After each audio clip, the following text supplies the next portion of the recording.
দেশবিরোধী post share করার অভিযোগে খানাকুল থেকে গ্রেপ্তার এক ব্যক্তি। ধৃত ব্যক্তির নাম মুস্তাকিন শাহ, তার বাড়ি খানাকুলের গণেশপুর এলাকায়।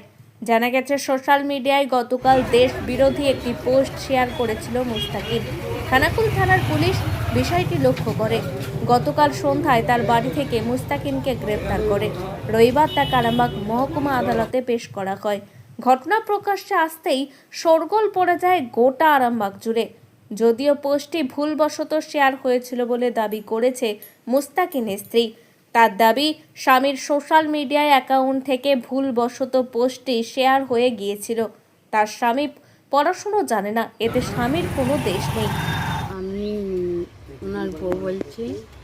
তো আমার স্বামী ভুল করে ঘাঁটাঘাঁটিতে আনা হয়ে গেছে। তো আমি সবার কাছে মাপ চাইছি যে সবাই যেন আমার স্বামীকে মাপ করে দেয়, তো যেন নির্দোষভাবে যেমন তাকে বেকসুর খালাস করে, এইটাই আমার রিকোয়েস্ট, আর কিছু নয়।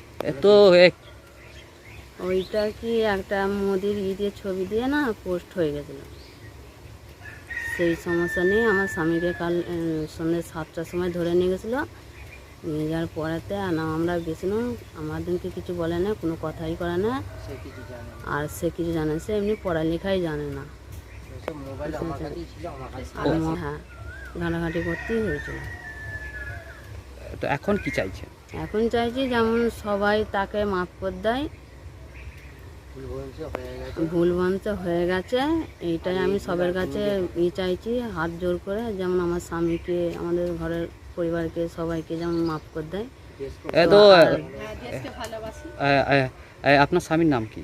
আমার স্বামীর নাম মুস্তাকিন শাহ। এই জায়গাটার নাম কি? এটা গণেশপুর, ফকিরপাড়া বাসী। এই দেশি জন্ম আমার, এই দেশি সব। তো ভুলভ্রান্তি দোষে এটা হয়ে গেছে, সবার কাছে আমি ক্ষমা প্রার্থনা করি।